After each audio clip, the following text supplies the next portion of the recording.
Hello students, today's video is on the lesson Deep Water by William Douglas. If you're watching my video for the first time, please subscribe to my channel and also press the bell button so that you're notified when I upload my next video. About William Douglas. William Orwell Douglas was born in October 16, 1898 and was an American jurist and politician who served as an Associate Justice of the Supreme Court of the United States. Nominated by President Franklin D. Roosevelt, Douglas was confirmed at the age of 40, one of the youngest justices appointed to the court. Although responsible for writing many opinions in complicated financial cases, Douglas became most famous for his pronouncements on civil liberties. Theme of the lesson. The theme of the lesson Deep Water is to acquaint the readers that it is not death, but the fear of death that scares one and all. We must fight the fear, otherwise it will overpower us. A misadventure at YMCA pool that causes aversion for water, and the writer suffers from hydrophobia. Our childhood fears should never be treated lightly. If they are not tackled, then they make deep inroads into one's psychology. Douglas analyzes his fears and finally determines to overcome it. Visualize yourself unafraid. Fortunately, all fears are learned. No one is born with fears. Fears can therefore be unlearned by practicing self-discipline repeatedly. The most common fears that we experience, which often sabotage all hopes for success, is the attitude of I can't. The fear of failure that stops us from taking action.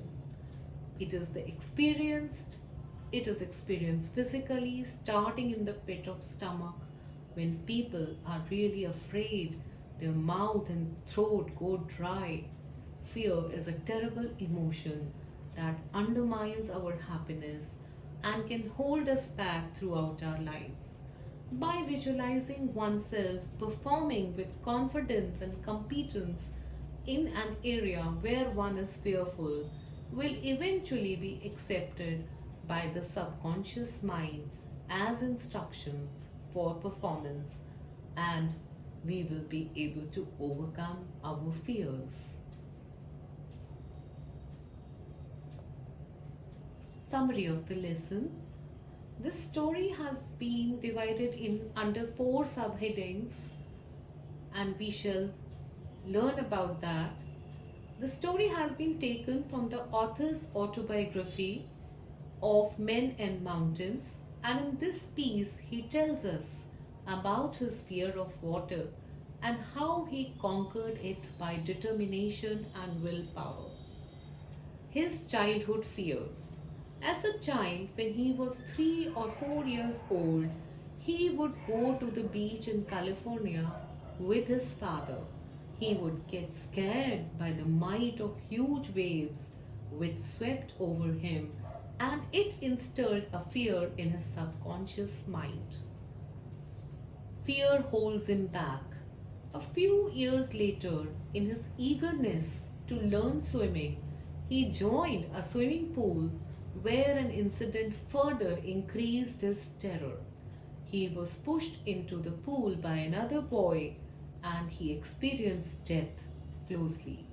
Many years after that incident, he stayed away from water, but the desire to go fishing and swimming in nature was strong enough to motivate him to overcome his fear.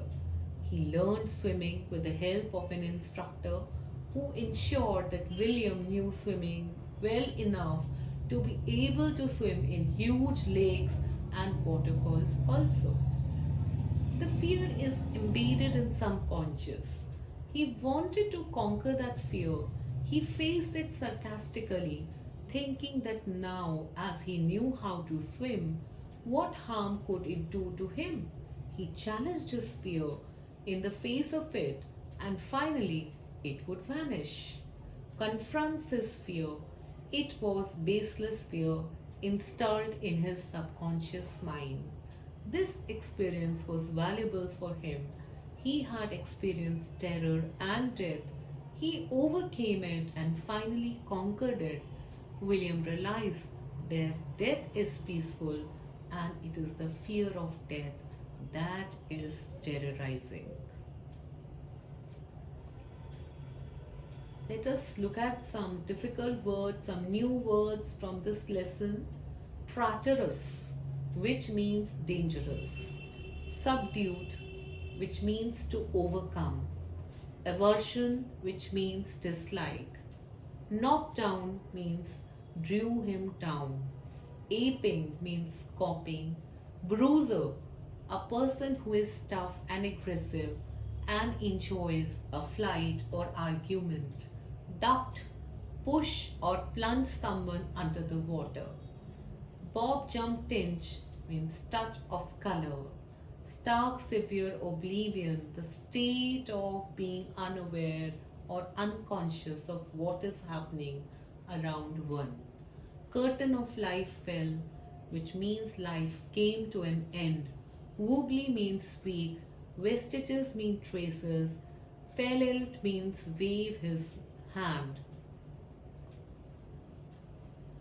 Water wings are inflatable bags which are waterproof and they can be worn in the arms when the children specially learn to swim. Cascade, which means waterfall. Canoe is a small boat. Then YMCA, which means Young Men Christian Association. Yakima is a place in Washington, USA. If you like the video, like, share and subscribe. Thanks for watching.